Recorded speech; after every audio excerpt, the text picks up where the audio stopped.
Everyone, hello dear students. आज हम बात करेंगे normal physiology of the blood यानी कि ब्लड कंपोजिशन की, कि ब्लड किस किस चीज से बना हुआ है, उसका फंक्शन क्या है, उसके कंपोनेंट्स क्या है। और ये क्वेश्चन बारी बारी एग्जाम में पूछा जाता है, बहुत इंपॉर्टेंट है और ये वाइवा में भी आपको पूछ सकते हैं। और बीइंग अ डॉक्टर ये कॉमन चीज आपको पता ही होनी चाहिए। अब बारी आती है what is definition of blood, what is blood. ये आपको सबसे पहले लिखना होता है कोई भी ब्लड रिलेटेड क्वेश्चन का आंसर स्टार्ट करने से पहले। और वाइवा में भी आपको पूछा जा सकता है कि what is definition of the blood. So इसमें आपको ये कहना है कि blood is a connective tissue in fluid form. उसके बाद ये चीज आती है कि what is composition of the blood, यानी कि ब्लड किस चीज से बना हुआ है। तो मेन दो चीज है, वो है एक ब्लड सेल्स, दूसरी है लिक्विड पोर्शन। ब्लड सेल्स में कौन कौन सी चीज आएगी, तो वो आएगा डब्ल्यूबीसी, आरबीसी एक्सेट्रा, और ब्लड लिक्विड पोर्शन यानी कि प्लाज्मा।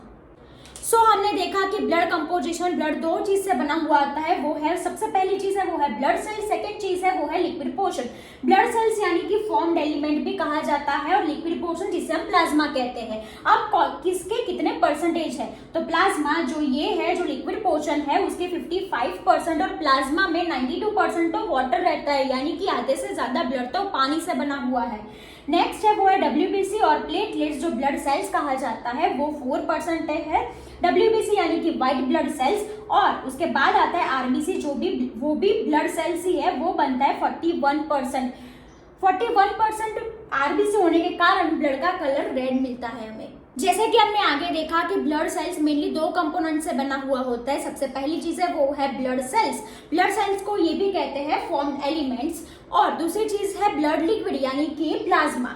दो मेन चीज है ब्लड के कंपोनेंट्स के, और इसके भी सब कंपोनेंट्स होते हैं।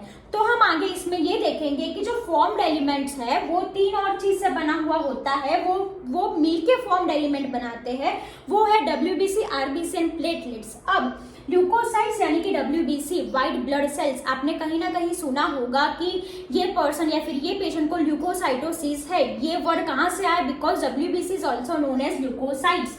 नेक्स्ट है प्लेटलेट्स और थर्ड है इरेथ्रोसाइट्स। इरेथ्रोसाइट्स यानी कि आरबीसी, रेड ब्लड सेल्स।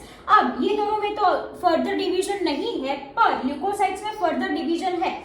सबसे पहली चीज उसमें ये है ग्रेन्युलोसाइट्स एंड एग्रेन्युलोसाइट्स। हम फिर से रिवाइज करते हैं कि ब्लड के दो कंपोनेंट्स है, प्लाज्मा और formed elements. From elements again three components, leucocytes, platelets and erythrocytes. Leucocytes के अगेन दो components, granulocytes and agranulocytes. Granulocytes में तीन चीज है, न्यूट्रोफिल्स, बेसोफिल्स एंड इओसिनोफिल्स। इसके फर्दर फंक्शंस क्या है वो हम डब्ल्यूबीसी के लेक्चर्स में पढ़ेंगे। नेक्स्ट है एग्रेन्युलोसाइट्स, उसके दो कंपोनेंट्स, लिम्फोसाइट्स एंड मोनोसाइट्स। क्यों ये ग्रेन्युलोसाइट्स और एग्रेन्युलोसाइट्स होते हैं, क्यों इसे डिवाइड किया, बिकॉज जो ग्रेन्युलोसाइट्स है उसमें तीन चीज है, वो है न्यूट्रोफिल्स, बेसोफिल्स एंड इओसिनोफिल्स। इसमें साइटोप्लाज्म में ग्रेन्यूल्स होते हैं, और एग्रेन्युलोसाइट में साइटोप्लाज्म एकदम क्लियर होता है जिसमें ग्रेन्यूल्स नहीं होते हैं, वो है लिम्फोसाइट्स और मोनोसाइट्स। अब डब्ल्यूबीसी का काम क्या है, यानी कि ल्यूकोसाइट्स का क्या काम क्या है, तो वो है बॉडी को इम्यूनिटी देना। इसके अंदर डीपली हम नेक्स्ट लेक्चर में देखेंगे कि जब हम डब्ल्यूबीसी का लेक्चर लेंगे। है प्लाज्मा। प्लाज्मा में हमने ये देखा कि 92% तो उसमें वाटर ही रहता है। अब उसमें बहुत सारी चीज है प्लाज्मा में। प्लाज्मा में एमिनो एसिड्स है, न्यूट्रिएंट्स है, प्रोटीन्स है, गैसेस है, ऑक्सीजन है, कार्बन डाइऑक्साइड है, इलेक्ट्रोलाइट्स है, नाइट्रोजनस वेस्ट है। प्रोटीन्स के तीन प्रकार है, एल्ब्यूमिन्स है, ग्लोबुलिन्स है एंड फाइब्रिनोजेंस है। हमने देख लिया कि ब्लड कंपोजिशन क्या है। अब हम फर्दर देखेंगे कि किसकी कितनी वैल्यू होती है, कि कौन कितने प्रमाण में ब्लड में पाया जाता है। तो हमने देखा कि ब्लड दो चीज से बना हुआ होता है, वो है blood cells and plasma. Blood cells कितने प्रकार के होते हैं, तीन प्रकार के होते हैं, आरबीसी, डब्ल्यूबीसी एंड प्लेटलेट्स। तो सबसे पहली चीज हम आरबीसी की वैल्यू देखेंगे, आरबीसी कितना बॉडी में होता है।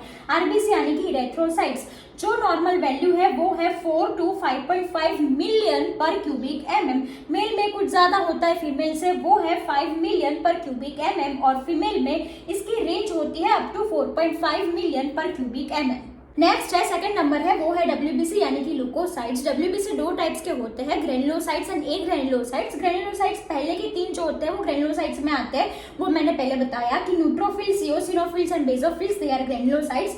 एंड नेक्स्ट है मोनोसाइट्स एंड लिम्फोसाइट्स जो है ग्रेन्युलोसाइट्स। अब इसके नॉर्मल वैल्यू क्या है, तो न्यूट्रोफिल्स डब्ल्यूबीसी में सबसे ज्यादा देखने मिलते हैं, वो है 50 to 70%।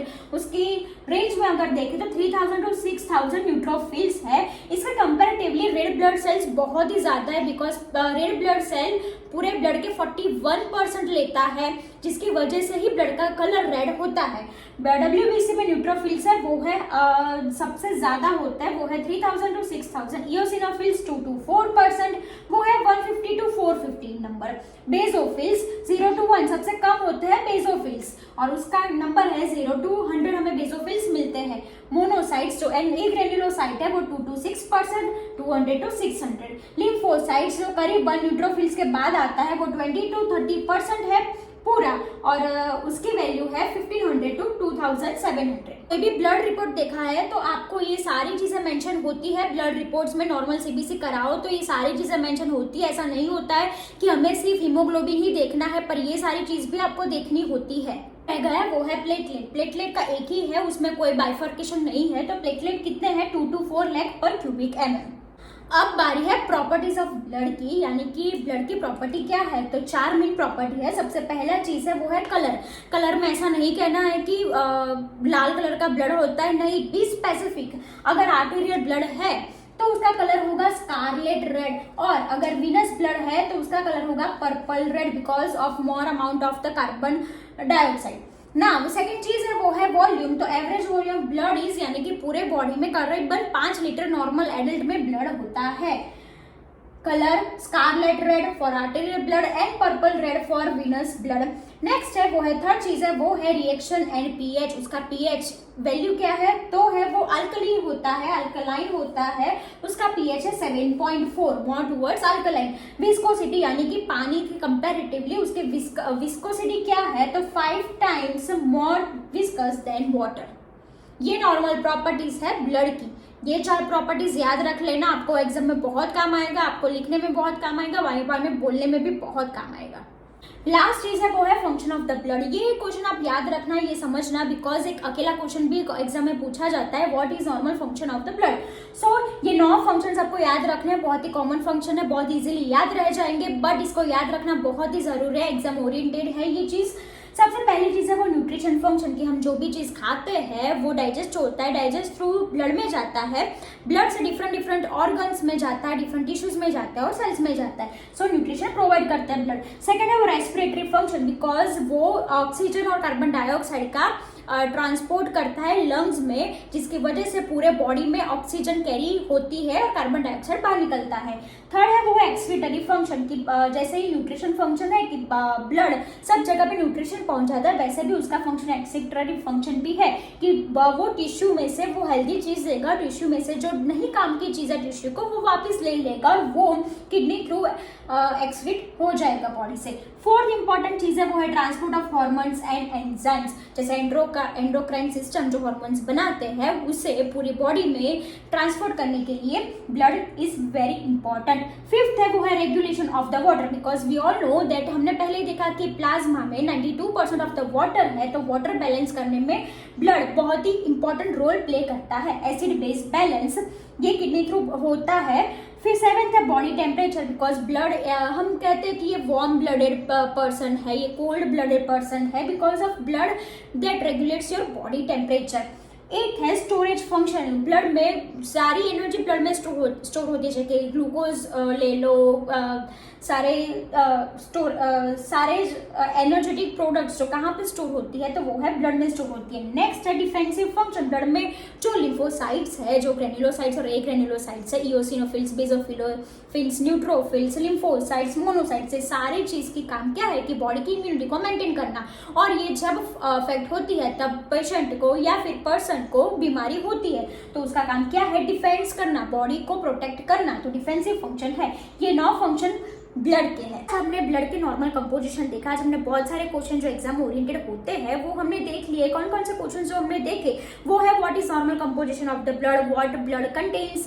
सेकंड चीज देखा कि what are normal values of the blood, के ब्लड में जो भी कंपोनेंट्स है उसके नॉर्मल वैल्यूज क्या है, वो एमसीक्यू में पूछे जा सकते हैं, वो 1 मार्क क्वेश्चन में पूछे जा सकते हैं।